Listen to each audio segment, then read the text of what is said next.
Chinese gentleman, Cheong Fatt. And here I am, my name is Pat. I am the house guide who will take the greatest delight in showing you his privately owned property today. Cheong Fatt, the original gentleman who constructed this house, was actually one of China's last great mandarins.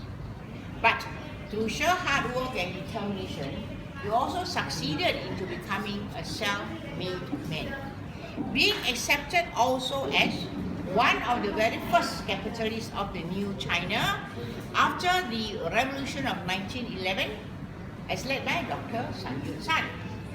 But this very unusual story about Cheong Fatt would include the fact that his initial wealth, success and power actually started from a foreign country under a European power and not from his own country, China, even though he was born there in the year 1840 in Taipu village, Guangdong province, southern China.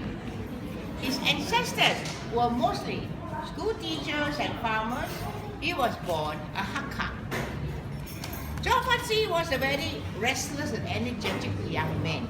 He couldn't wait to grow up to taste fame and fortune. Something he realized he probably would not be able to achieve in his own country. But then in life, if we are wise, we should always have a backup plan or two. In other words, plan B or plan C and so on. So if you cannot find fame and fortune in your own country, plan B will be leave your country, find it somewhere else. Right or not? Which he did at the age of 16, turning his back on his motherland, sailing into the southern waters of Nanyang of Southeast Asia, where he actually landed in Batavia on Java Island. Batavia at that time was the recognized capital of the Dutch East Indies, the greater part of the right-hand side of South Asia, which has been colonized for the past 200 years by the Dutch government. And it was in this Dutch capital of Batavia that his true story of rags to riches began. But unfortunately, he was in such a hurry to leave home, he arrived in Batavia without any particular skills. He was then forced to survive by being a common laborer. This was not what he left home for. Be a laborer in a foreign land, might as well stay at home. So, apply plan B. Plan B. Okay, plan B. Always plan B, yeah? Plan B would be find somebody to help him. Right? And he was very lucky. He did find this person to help him, traditionally in the shape and in the form of a father-in-law. Now, as I said, if the people standing in front of you are taller than you and you cannot hear me, please come forward here. So I don't want you to strain your neck or to do this and do this. Sooner or later you're going to topple over. Okay? Those people at the back can hear my story. Good. I want you to benefit 100%, not just the people. So, who was father-in-law? Not just any gentleman. A rich father-in-law. A wealthy father-in-law. Poor father-in-law cannot help him. Only rich father-in-law can help him. So if you say, eat for a penny, eat for a pound. Yeah? So, wealthy father-in-law took him under his wing, became his first financial backer, taught him all about business and trade, the very activities that have rendered the Dutch to remain so wealthy and contented in South Asia for the past 200 years. Anything to do with the agricultural sector, the mining sector, later on even to involve the transport system and the banking system. So many things to do, so many things to learn. There was no stopping him. He was now on the roll. Yes, nothing too big for him, nothing too small. Very humble. Hakka people, extremely hardworking, but very humble, very modest, keeping a low profile in spite of the financial success. This is the heritage of the Hakka people. Any Hakka around this morning? You know what I mean. You know what I mean. Hakka Yinya usually are millionaires. You don't know why they won't tell you. So, by the time we fast forward his story under the Dutch to the year 1880, Cheong Fatt had succeeded beyond his wildest dreams. He was now a tycoon, very well respected, very well admired by everybody in South Asia, even managing to gain the trust and the confidence of the foreign master, the Dutch government, which then gave him the idea, if he could succeed so well under this powerful European government, surely he should attempt to see whether he can succeed under others. Yeah, normal, huh? So, without much ado, he set sail from Batavia to arrive right here in the year 1880 in Georgetown. Because he discovered that Georgetown was the capital of this area on the left-hand side of South Asia, referred to as the British Straits Settlement. It was as if the British were sitting here in Georgetown waiting for him to come and conquer them. He did not have to conquer the British because the British had already been firmly established here for the past 100 years, where they actually arrived officially on this island in the year 1786. And Georgetown by 1880 was recognized as a British settlement, as a British trading post.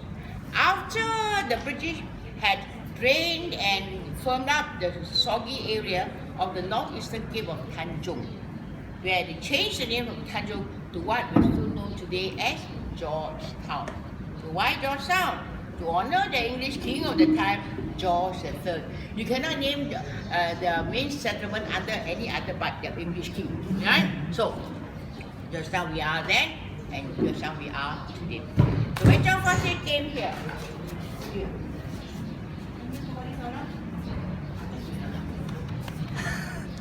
if anybody is feeling faint, you tell me, I'll blow on you.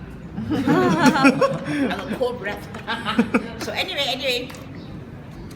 So when Cheong Fatt came here in 1880, he knew he had one task to perform, to convince the British government here to accept him as one of the trading partners. That's all. And to make sure he got enough brownie points, he had two fantastic assets now under his belt. He was now socially acceptable. Surely everybody would accept a tycoon. He was no longer a road super or the laborer.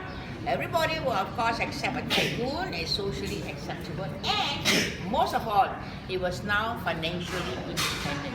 He had made his fortune under the Dutch. So to prove this, because the British people not just accept anybody, especially a foreigner, a Chinese, who come and say, hello, can I do business in Penang? Who are you? Hello, we don't know you. Right? I mean, you will do the same. So he said, I will prove to you I'm socially accepted and you don't have to loan me any money. And I'm not looking for another father-in-law. But he had his own money. So to prove this, it took 8 years and a fortune. The fortune that he created by the Dutch, from the Dutch, he brought it right here to Georgetown to utilize this fortune to build this fantastic mansion. Upon its completion in 1888, was accepted by everybody, inclusive of the British, as this rarity of an Anglo-Sino building. Making sure that the British would sit up and notice he was the first foreigner to actually bring in certain exclusive and very expensive articles of England to put into his Chinese home.